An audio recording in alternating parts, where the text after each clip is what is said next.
उसने कहा तुमने मुझे नहीं चुना। हम कई बार बोलते हैं कि मैंने परमेश्वर को ग्रहण किया। कहता नहीं, तुमने मुझे ग्रहण नहीं किया, तुमने मुझे नहीं चुना, मैंने तुझे चुना और ठहराया कि तू बहुत सा फल ला सके। आप जानते हैं परमेश्वर आपको क्यों चुनता है? चलो आप बताओ परमेश्वर आपको क्यों चुनता है।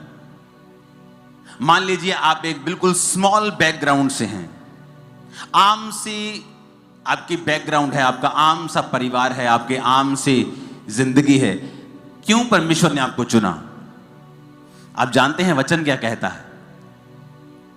वचन ये कहता है कि परमेश्वर जानबूझ के आम लोगों को, तुच्छ लोगों को, गरीबों को, टूटे हुओं को चुनता है ताकि उन्हें एक गवाही बनाकर खड़ा कर सके कि इसकी जिंदगी में जो कुछ भी हुआ है मैंने किया है।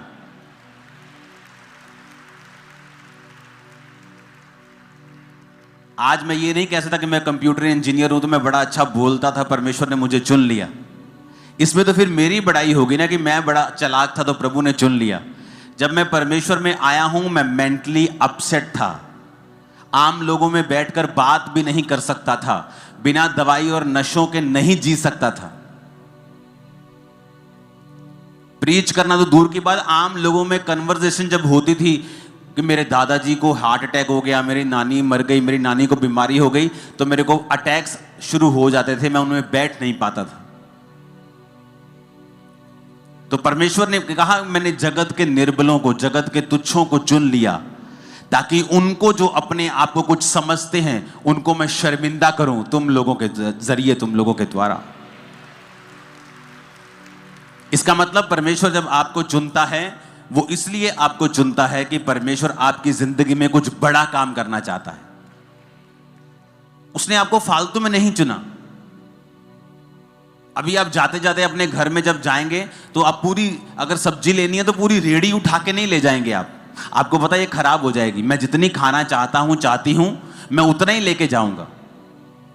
तो परमेश्वर ने भी फालतू में आपको नहीं सिरजा है, उसने फालतू में आपको नहीं बनाया है।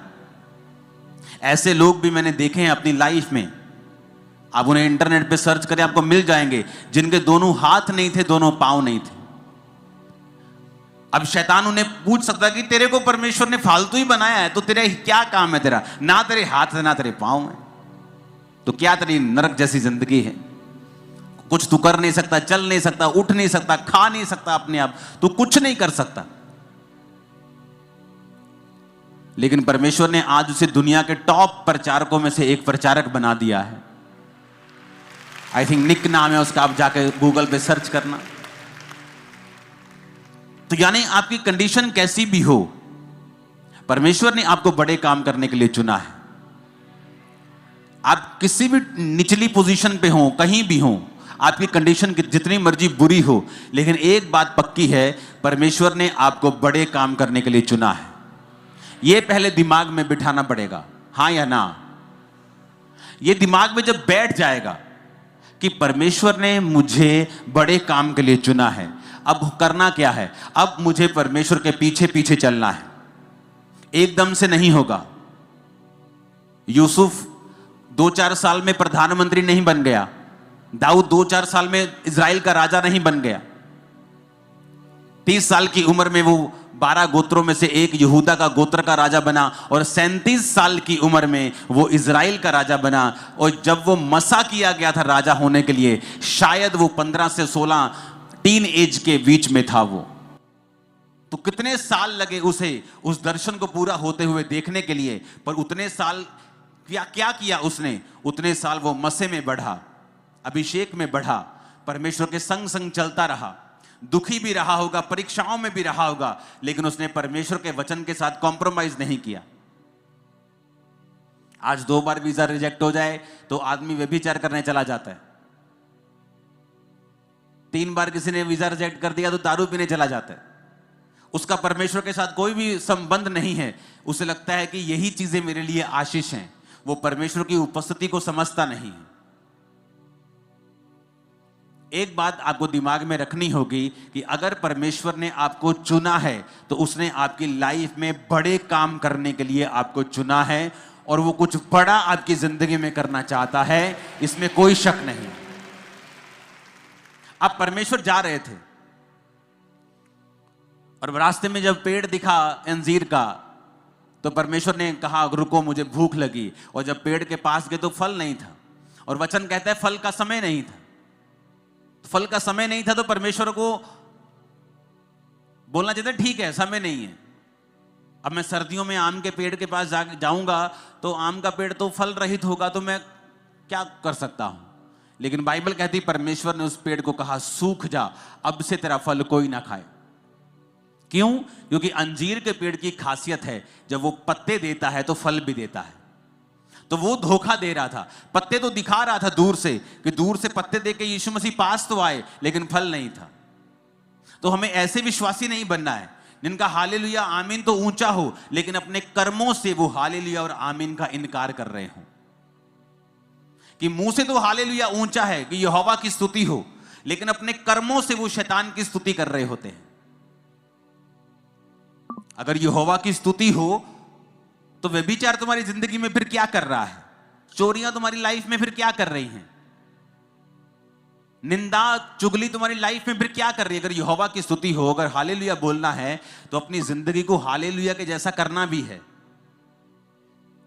कि जब परमेश्वर तुम्हारा हालेलुया और आमीन देखे, तुम्हारी प्रार्थना को सुनकर तुम्हारे पास आए, तो उसे तुम फेक पेड़ की तरह ना दिखाई दो कि जिसके पत्ते तो हैं, जो ऊपर से अपने आप को धर्मी तो दिखा रहा है लेकिन अंदर से धर्मी नहीं है। हालेलुया। अब आपको यह समझ आ गया कि परमेश्वर ने मुझे चुना है, मैंने उसे नहीं ग्रहण किया, उसने मुझे चुना है और इसलिए चुना है। प्रभु कहता मैंने तुम्हें चुना है और ठहराया है कि तू बहुत सा फल लेके आए। अब हो सकता है परमेश्वर ने आपको, क्योंकि दो तरह के बुलाहट परमेश्वर आपको देता है। पहली बुलाहट सबकी एक है जो मत्ती में लिखा है कि जाओ और सब जातियों को चेला बनाओ और सुसमाचार सुनाओ। अगर आप डॉक्टर हैं आपकी बुलाहट यही है, अगर आप इंजीनियर हैं आपकी बुलाहट यही है, आप एक रिक्शा वाले हैं आपकी बुलाहट यही है। सबकी बुलाहट है कि जाओ और सब जातियों को चेला बनाओ और उन्हें बाप बेटा पवित्र आत्मा के नाम से बपतिस्मा दो। सबकी बुलाहट है ये। कोई नहीं कह सकता कि मैं बिजी हूं, मैं बिजनेसमैन हूं, मेरी वाइफ करती है, कोई नहीं कह सकता, क्योंकि ये परमेश्वर का हुक्म है। दूसरी बुलाहट है कि परमेश्वर ने आपको इस दुनिया में काम करने के लिए भी भेजा है। दूसरी बुलाहट यानी आपकी पहली बुलाहट सुसमाचार की है, उसको सपोर्ट करने के लिए परमेश्वर आपको बिजनेस देता है, किसी को जॉब देता है, किसी को कोई काम देता है, वो आपकी दूसरी बुलाहट है। आप डॉक्टर हैं, इंजीनियर हैं, बिजनेसमैन हैं, आप किसी कंपनी में हैं, वो आपकी दूसरी बुलाहट है।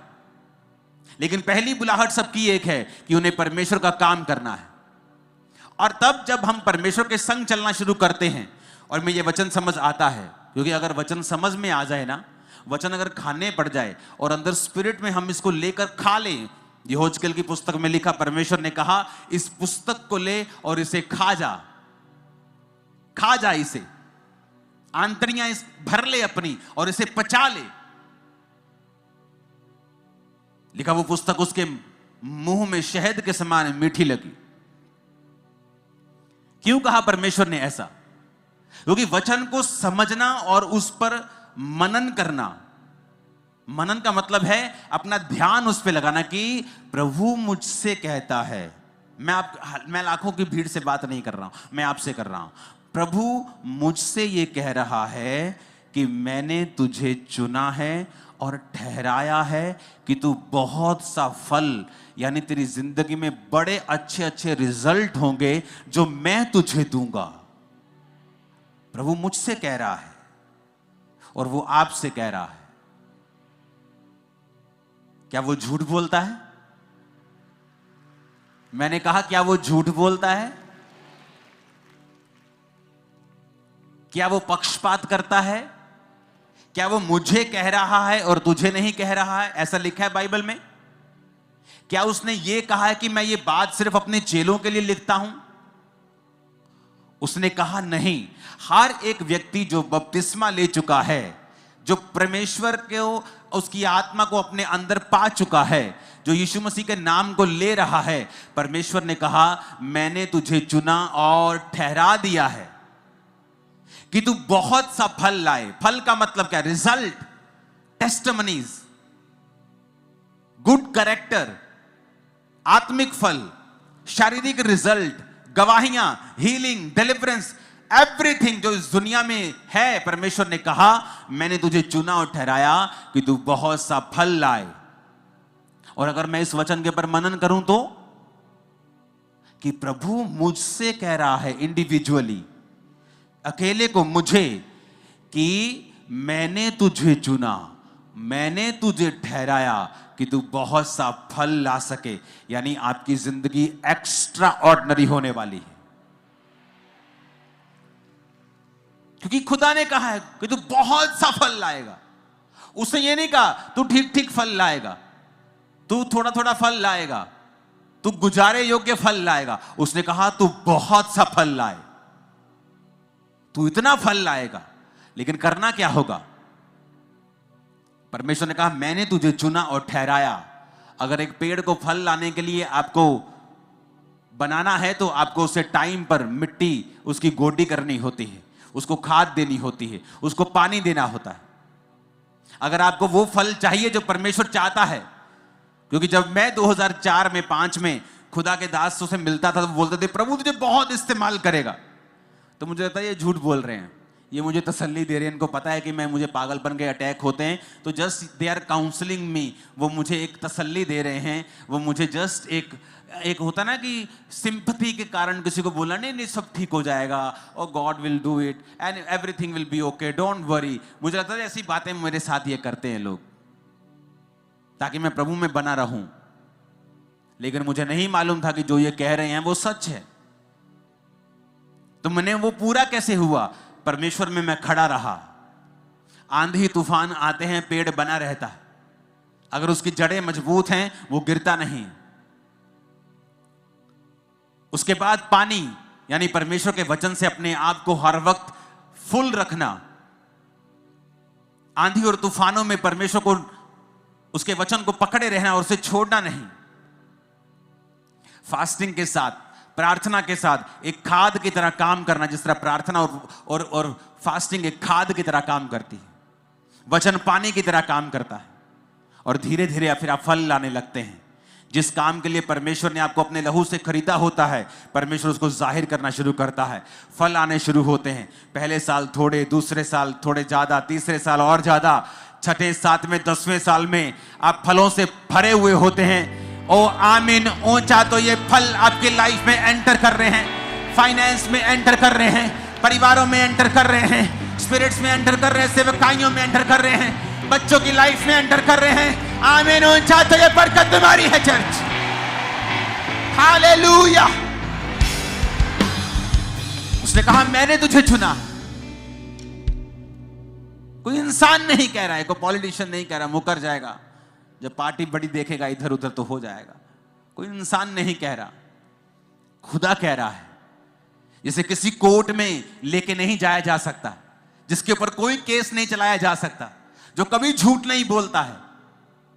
जब आपको मैं बोलता हूं कि परमेश्वर कहता, बाइबल वचन कहती है वो कभी झूठ नहीं बोलता, आपको लगता है जिस तरह मैं झूठ नहीं बोलती उसी तरह प्रभु झूठ नहीं बोलता। नहीं, वो ये बात नहीं कर रहा, वो ये बात नहीं कर रहा। ये कितने का लिया? मैंने ये 200 रुपए का लिया, झूठ बोल दो। मैंने 500 का लिया। आपको लगता है ये झूठ है? हाँ ये झूठ है, लेकिन परमेश्वर उस झूठ के बारे में बात नहीं कर रहा, वो ऊपर का एक सच बता रहा है। पता है क्या? मैं कहता, आप मुझसे पूछो, मैं बोलूंगा ये क्या है, आप पूछेंगे ये क्या है, मैं बोलूंगा ये रुमाल है। लेकिन अगर परमेश्वर कहेगा ये रुमाल नहीं है, ये पूरा एक प्लेनेट है, तो ये झूठ नहीं, जो प्रभु के मुंह से निकला वो सच हो जाएगा और ये यहां से चला जाएगा और पूरा ग्रह बन जाएगा। आप मेरी इसलिए कहते हैं वो झूठ बोल नहीं सकता। क्यों? कि अगर वो बोलेगा तो वैसे ही हो जाएगा। आप एक मनुष्य को अगर परमेश्वर के आप कितने मेरी बातों को समझ रहे हैं? इसलिए बाइबल कहती है वो झूठ नहीं बोल सकता। क्यों? वो कुछ भी बोलेगा तो हो जाएगा। इसलिए बोलते क्रिश्चियन लोगों को मजाक में भी कई चीजें नहीं बोलनी चाहिए, क्योंकि आपके जो जुबान है, आपके जो वचन हैं, वो आपकी जो बनावट है परमेश्वर ने अपने स्वरूप में की है। आप अपने बच्चों को श्रापित नहीं कर सकते, ये बड़ा शरारती है, ये बड़ा जिद्दी है, ये बड़ा ढीठ है, ये मेरी सुनता नहीं, नालायक है, आप नहीं कह सकते। अगर हमने किसी को ऐसा बोला होता पहले जाके हम कैंसिल करते, प्रभु जो हमने कहा वो कैंसिल है, वो कैंसिल है, वो कैंसिल है, खुदावन आगे से नहीं बोलेंगे, क्योंकि ये बीज की तरह काम करता है। तो पहले मनन करो, अपने अंदर एक वचन को बिठाओ कि प्रभु ने मुझे चुना है, मुझे ठहराया है कि मैं बहुत सफल लेके आऊं। आज के बाद आप जब चलेंगे, सिर्फ पाप आपकी लाइफ में नहीं होना चाहिए। वचन पढ़ना यानी पानी देना, खाद यानी प्रार्थना और उपवास का जीवन अगर आपका होगा, तो आपको ये दिमाग में विजन रखना है कि आप बहुत सा फल लाने वाले हो। Too many fruits, too much, आप बहुत फल लेके आने वाले हैं। आमीन। मेरे को ऊंचे वाला चाहिए चर्च। Hallelujah, hallelujah.